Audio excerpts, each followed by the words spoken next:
শেখ, আমার প্রশ্নটা ছিল লম্বা হবে, আমি চেষ্টা করব। আমি বাফেলো নিউ ইয়র্ক থেকে। আচ্ছা, ভাই না, আমি জানছি, সবাই জানুক সেজন্য বলছে নিয়ম। জি শেখ, প্রশ্ন হচ্ছে যে আমরা অনেকেই জানি সম্পর্কে, আমরা জানতাম সে শেখ সুইয়াকিদা শেখ, কিন্তু নাম বলবো নাম? আচ্ছা, তো আর এখন কিছু কথাই তার কিছু নাকি সে একদম ডিরেক্টলি হাদিসকে অস্বীকার করছে না, এবং তাকে অনেকে কোরআন আহলে কোরআন বলছে, সেটাকেও সে প্রতিবাদ করছে যে আমি আহলে কোরআন অপবাদ যারা দিছে তাদের সাথে আমার ইয়ে হবে, এরকম বলছে। কিন্তু সে ইনডাইরেক্টলি হাদিসকে অস্বীকার করছে আমার কাছে যেটা মনে হচ্ছে। তো সেটা যেমন হচ্ছে, সে অনেকগুলি হাদিস নিয়ে আসছে এবং কোরআনের সাথে, কোরআনে আয়াত দিয়ে বলছে যে এগুলি কোরআনের সাথে বিরোধ।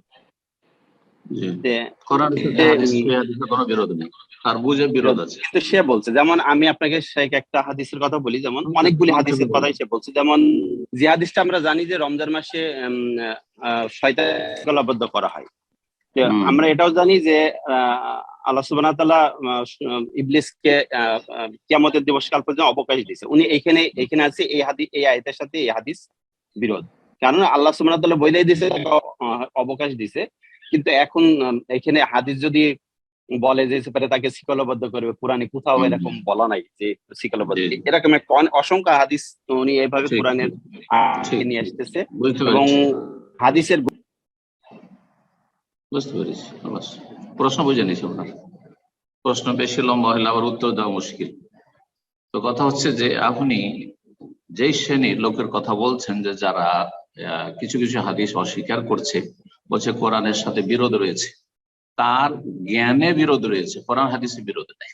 তার অল্প জ্ঞানে বেশি বুঝতে গিয়ে বিভ্রান্তির শিকার হয়েছে, যার ফলে সেই ব্যক্তি নিজেকে গুমরাহের দিকে ঠেলে দিয়ে হাদিসকে অস্বীকার করেছে। জি, কোরআন এবং হাদিসের কোনো বিরোধ নেই, কোরআন এবং সহিহ হাদিস বিরোধ নেই। হ্যাঁ, জাল জয়ীফে বিরোধ থাকতে পারে, কিন্তু এই হাদিস সহিহ, শয়তানকে শিকলাবদ্ধ করা হয় রমজান মাসে, সহিহ বুখারীতে রয়েছে, সহিহ মুসলিমে রয়েছে, বহু সনদ থেকে এসেছে, প্রসিদ্ধ হাদিস, মশহুর হাদিস। সুতরাং এই হাদিসে কেউ যদি অস্বীকার করে তো সে মুনকারে হাদিস।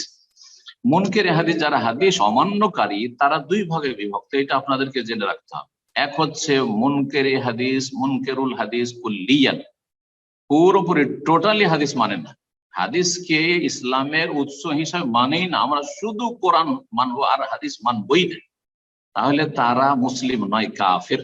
ভালো করে শুনুন, তারা মুসলিম নয়, তারা কাফের, কাদিয়ানীদের মতো, হিজবুত তাওহীদের মতো, তারা মুসলিম নয়। ভালো করে শুনুন।